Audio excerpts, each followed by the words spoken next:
दोस्तों नमस्कार, मैं विनोद शर्मा पॉलिटिकल चौपाल में आपका स्वागत करता हूं। हमने बीजेपी के राष्ट्रीय प्रवक्ता गोपाल अग्रवाल से पिछले 2 दिनों में भारत और चीन के बीच रिश्तों को लेकर और भारत के लोगों की वह चिंता जिसमें चीन के उत्पादों के बहिष्कार की बात थी, उन सब पर बात की। आज हम बात कर रहे हैं कोरोना काल और लॉकडाउन के दौरान जो लोगों को मुसीबत झेलनी पड़ी है उससे वो कैसे उभरेंगे और केंद्र सरकार ने उनके लिए क्या योजना बनाई है, कौन सा ऐसा सेक्टर है जो भारत की अर्थव्यवस्था को पटरी पर ला सकता है और कैसे आम गरीब तक केंद्र की योजना पहुंचेंगी, बता रहे हैं गोपाल अग्रवाल जी।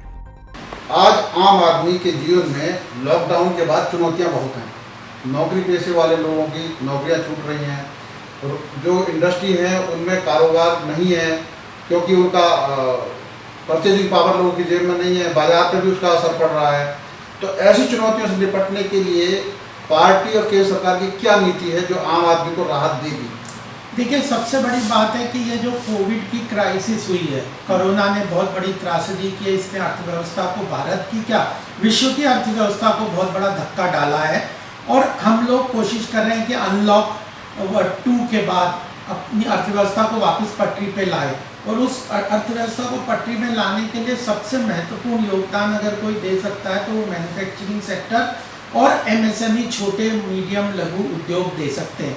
तो सरकार का जो आत्मनिर्भर भारत अभियान जो है, जो 12 मई को प्रधानमंत्री ने घोषणा की, जिसके अंदर एक 360 डिग्री बहुत सारी योजनाओं के बारे में और सहायता के रूप में सरकार ने लगभग 20,97,000 करोड़ का आर्थिक पैकेज घोषणा किया, जिसमें जो 1,72,000 करोड़ का प्रधानमंत्री गरीब कल्याण योजना दी गई, जिसमें सीधा किसानों को पैसा ट्रांसफ़र किया गया।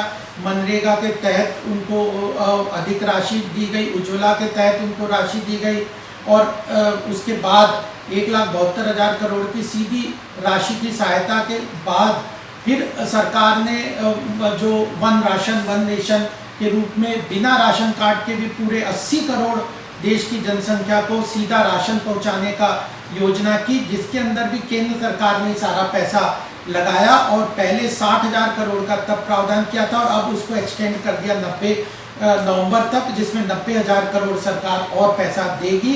इसके आगे भी एग्रीकल्चर सेक्टर को 1.5 लाख करोड़ की धनराशि मुहैया ग्रामीण क्षेत्र में करवाई है।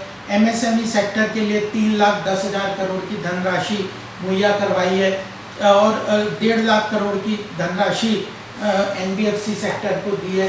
इस तरह के और जो रेडी पटरी वाले उनको भी 3 लाख करोड़ की धनराशि सरकार ने मुहैया करवाई और आने वाले समय में और भी जो जो आवश्यकताएं होगी उसको पूर्ण कर रहे हैं।